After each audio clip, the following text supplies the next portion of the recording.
হবে এটা কে জানে? আল্লাহ। যে মুহূর্তে হযরত হান্না ওনার পেটে সন্তান অনুভব করতেছেন যে আমার পেটে আল্লাহর পক্ষ থেকে সন্তান দেওয়া হয়ে গেছে, আল্লাহর পক্ষ থেকে আল্লাহর কাছে আমি মুনাজাত করেছিলাম, আল্লাহ আমার সেই মুনাজাত কবুল করে আমাকে সন্তান দেওয়ার জন্য আমি অনুভব করতেছি। সাথে সাথে হযরত হান্না আল্লাহর কাছে মান্নত করেন, রব্বি ইন্নী নাযারতু লাকা মা ফি বাতনি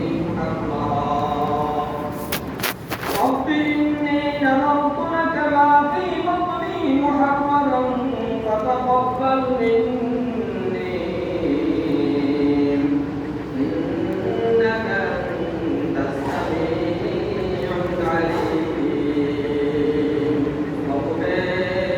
তোমার কাছে মুনাজাত করেছিলাম সন্তানের, তুমি আমাকে সন্তান দিতে অনুরোধ করতেছি, আমার পেটে সন্তান অনুভব করতেছি, আমার পেটে যে সন্তানটা আল্লাহ সেই সন্তানটা তোমার ঘরের খেদমতের জন্য আমি মুসলমান করে দিলাম। বলুন না সুবহানাল্লাহ। সেই সময়ের মসজিদে বাইতুল মুআল্লাহ فلما وضعتها قالت رب إني وضعتها أنثى। এই মুহূর্তে সন্তান ডেলিভারি হয়েছে, আমি মনে মনে খেয়াল করতে সন্তান বাচ্চারা হবে, কারণ মসজিদের খেদমতের জন্য সাধারণ ছেলে মানুষদের দিতে হয় মান্নত মানতে আল্লাহর কাছে সন্তান মানুষদের খেদমতে দিতে করবেন। সন্তানটা ছেলে হবে, এমন যখন এই মুহূর্তে সন্তান ডেলিভারি হয়েছে এমন টাকাতে সন্তানটা ছেলে না মেয়ে, সন্তানটা মেয়ে। সন্তান ছেলে সন্তান যে আল্লাহ দান করেন, মেয়ে সন্তান সেই আল্লাহ দান করেন। মেয়ে পাকে নাতনি দুনিয়াতে আসলে মন বেজার হওয়ার কিছু নাই, তা আল্লাহ দান করেছেন। বাবা তোমার পুত্র বধূকে তুমি দোষারোপ করার কিছু নাই, সেই মালিক রব্বুল আলামিন দান করেছে। যখন দুনিয়াতে মেয়ে আসছে তখন তোমার মন বেজার হবে, নারাজ হবে, এটা হতে পারে না। আমার তাশাউনা ইল্লা ইনশাআল্লাহ, আপনি আমি যা চাই তা কিছু হয় না, হয় রব্বুল আলামিন যা চান তাই হয়। ঠিক না বেটি? ডেলিভারি হলো, সন্তান দুনিয়াতে আসছে, এখন দেখা যায় সন্তানটাকে বলেন রব্বি ইন্নী ওয়াদাতুহা আল্লাহ, আমি যে মান্নাত করেছিলাম মান্নাত করে খেদমত করাবো আমার সন্তানের মাধ্যমে, এখন তো দেখতেছি সেই সন্তানটা মেয়ে।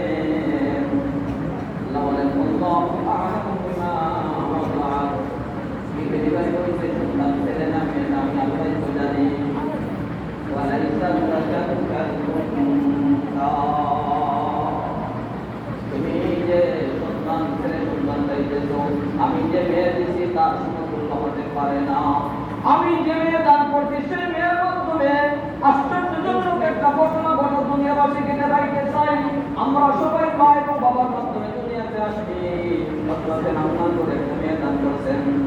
আল্লাহ রাব্বুল আলামিনের মনসা সৃষ্টির আগ থেকে যে ওই মেয়েটার মাধ্যমে দুনিয়াতে সন্তান আসবে, বিনা বাবায় শুধুমাত্র মার মাধ্যমে দুনিয়াতে সন্তান দান করবো। বলুন না সুবহানাল্লাহ। সালাম দুনিয়াতে আসছেন, ও মা আপনার মা বাইতুল মুকাদ্দাসের দিন মাতার যারা ছিলেন তাদেরকে দুনিয়াতে সুন্দর শিশুকে দিলেন, ভাই নাম করেছিলাম বাইতুল মুকাদ্দাসের খেদমতের জন্য ওই সন্তানকে গ্রহণ করো। সেই সময় মসজিদে ইমামতি বা খেতামতির দায়িত্ব ছিল হযরত মরিয়ম আলাইহিস সালামের মামা খালু হযরত জাকারিয়া আলাইহিস সালাম। যখন ইমাম সাহেবের বাগনি ওনাকে তো খেদমতের জন্য সবাই বেছে নিতে চায়, সবাই নিতে চায়, আমাকে দেন আমাকে দেন। হযরত জাকারিয়া বলেন না, তার গদির মাসের আমি মিজাজ শরীয়ত বলে আমি হব, কেন আমার ঘরে ওর ভালো আছে।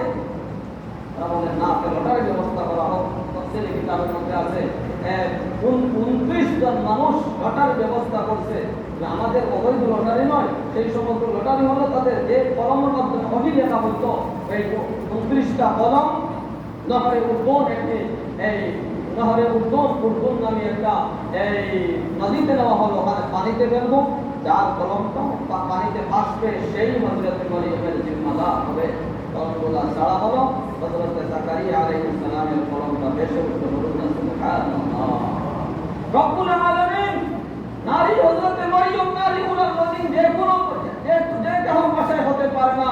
আপনার মেয়ে আমার বোন আপনার বোন, শিক্ষার প্রয়োজন, শিখানোর প্রয়োজন, যেখানে নজর দেওয়া যাবে না। তাদের একটা গ্রান্তি, তাদের ইজ্জত আব্রুর প্রতি খেয়াল রাখতে হবে। হযরত মরিয়ম উনি একজন পবিত্র, এখন হয়তো ছোট, উনি বড় হবেন, উনার মাধ্যমে দুনিয়াতে যে ছেলেটা আসবে বাবা ছাড়া, ওই ছেলেটা সর্বশেষ নবীর আগের নবী হবে হযরত ঈসা আলাইহিস সালাম। যে কোনো বাসায় চলে যেতে দেওয়া যায় না। উনার খালা যে বাসায় আছেন সেই খালার বাসায় নজরুলের ব্যবস্থা আল্লাহ করে দিলেন। বলেন সুবহানাল্লাহ। হযরত জাকারিয়া আলাইহিস সালাম যখন হযরত মরিয়মের জিম্মাদারি করেন, তো মসজিদের খেদমত করতে হবে, মসজিদের জায়গা নিযুক্ত করলেন যেখানে খাবার আর কেউ দিতে পারে না। রাসূল নামে সিঁড়ির মাধ্যমে উপরে উঠতে হয়, উনি খাবার নিয়ে দিতেন, উনি পোশাক, এরপরে ফল ওষুধ যেগুলো লাগে উনি নিয়ে দিতেন। তা লক্ষ্য করে বের হতেন। এক সময় হযরত জাকারিয়া আলাইহিস সালাম ওই জায়গায় গেলেন, যাওয়ার পরে দেখলেন যে মৌসুমি ফল। হযরত মরিয়ম ছোট্ট হযরত মরিয়ম যে জায়গায় হযরত জাকারিয়াকে কিছু আর কেউ আসার কথা নয়, বাবা ইন্তেকাল করেছেন, হযরত ইব্রাহিমের বিদায় নিয়ে গেছেন। হযরত মরিয়মের সেবার জন্য শুধুমাত্র তারা পাঠালো।